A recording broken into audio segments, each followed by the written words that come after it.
tutora de língua portuguesa e literatura aqui do Coletivo Vem. E hoje a gente vai terminar o nosso estudo sobre pronomes com o pronome relativo.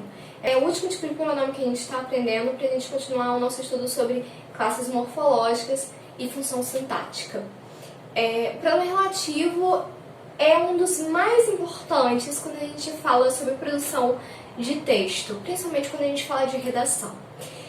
Existe um grande uso inadequado desses pronomes por vocês desconhecerem a função de cada pronome relativo.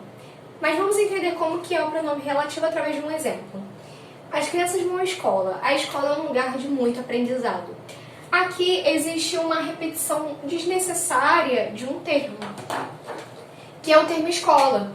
A gente vê aqui, né, que o termo escola ele foi colocado 2 vezes. A não ser que você, em um discurso que seja apelativo, esteja tentando estabelecer uma conexão entre as pessoas com a repetição de termos, você não precisa desse uso de repetido de palavras. Mas, quando estamos falando de redação, que é dissertativa argumentativa, a gente não pode ter um uso repetido de palavras, até porque estaríamos perdendo mais espaço em que podemos colocar mais informações que seriam relevantes à nossa produção textual. Então, quando falamos aqui, podemos cortar esse termo escola, e o pronome relativo vai servir justamente para retomar esse termo sem repeti-lo. Vejamos, as crianças vão à escola, que é um lugar de muito aprendizado. O que, portanto, é um pronome relativo, porque ele retoma o termo escola sem repeti-lo.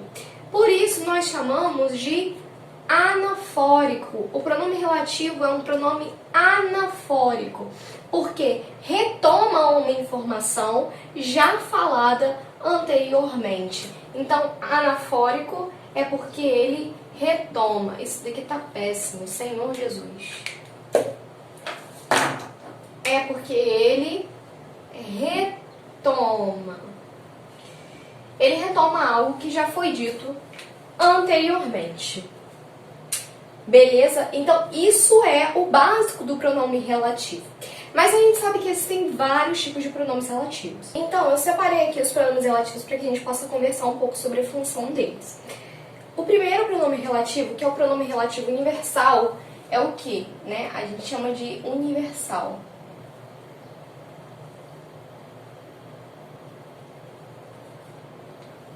A gente chama esse pronome relativo de universal. Por quê? Porque ele serve para tudo. Ele serve para pessoas,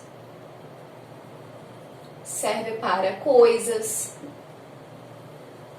serve também para lugares, serve para tudo. Por isso que a gente chama ele de universal. O quem, por sua vez, serve para pessoas ou objetos e coisas personificadas. O que isso significa? Por exemplo, quando a gente fala de contos, né, de histórias infantis, às vezes você tem uma caneca que age como uma pessoa, ou uma caneta que age como uma pessoa, ou bonecos que agem como pessoas, assim como em Toy Story. E aí, quando a gente faz isso, a gente dá vida a coisas que são inanimadas, podemos usar também o quem. E o onde? Apenas para lugar. Um erro muito comum que eu vejo é o uso de onde como pronome relativo em outras situações que não seja para lugar físico. Então, muita atenção. Sempre que você for usar o onde, perceba-se, aperceba-se do uso. Veja se está usando o onde para lugar. Se não estiver, está equivocado, troque por outro. Cujo é o que estabelece relação de posse. Lembrando que cujo é variável, portanto você pode ter cuja, cujos, cujas, ok? A qual também indica coisa ou pessoa ou lugar. Mas você também tem ele como variável, que pode ser a qual, o qual, as quais, os quais. Tendo S, né? Quanto. A gente usa quanto como pronome relativo quando ele está acompanhado de um pronome indefinido. Como, por exemplo, a expressão tanto quanto. E quando para tempo.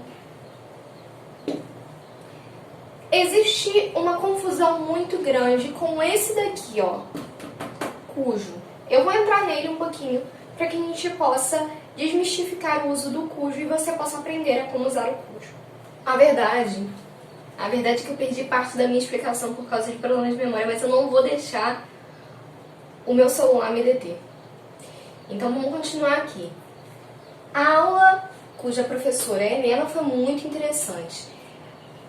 Esse cujo aqui, ele está relacionado com professora, porque existe uma relação de posse entre aula e professora. A professora pertence à aula. Nesse caso, portanto, você vai concordar o cujo ou cuja com o termo que vem posteriormente. Nesse caso, o termo que vem posteriormente é professora. A mesma coisa aqui. Campos cujo valão cheira mal irá fazer obras de saneamento. Aqui temos valão, que é uma palavra masculina, que é pertencente a campos, por isso a relação de posse. E aí você vai concordar o cujo com o termo que vem posteriormente, que é valão, termo masculino singular. Se fosse plural, você também concordaria com ele. Exemplo, campos cujos valões cheiram mal, ou campos cujas vias cheiram mal, e aí você vai concordar sempre com o termo que virá posteriormente, com o termo que é possuído. Aqui embaixo eu estou tentando explicar. Cujo o e cuja a não existe. Então não coloque esse artigo posteriormente indicando possessão. Não existe isso. Veja aqui, ó, estão ligados por meio de possessão, sem nenhum artigo interrompendo essa ligação. O artigo estará equivocado. Então não há artigo após o cujo, cujas, cujo. Coloquei aqui duas possibilidades de uso do onde. Uma está correta e outra está incorreta. Vamos verificar. Esta é a cidade onde nasci. Onde aqui está relacionado à cidade. E cidade, como já sabemos, é um lugar, é um local. Então esse uso aqui está correto.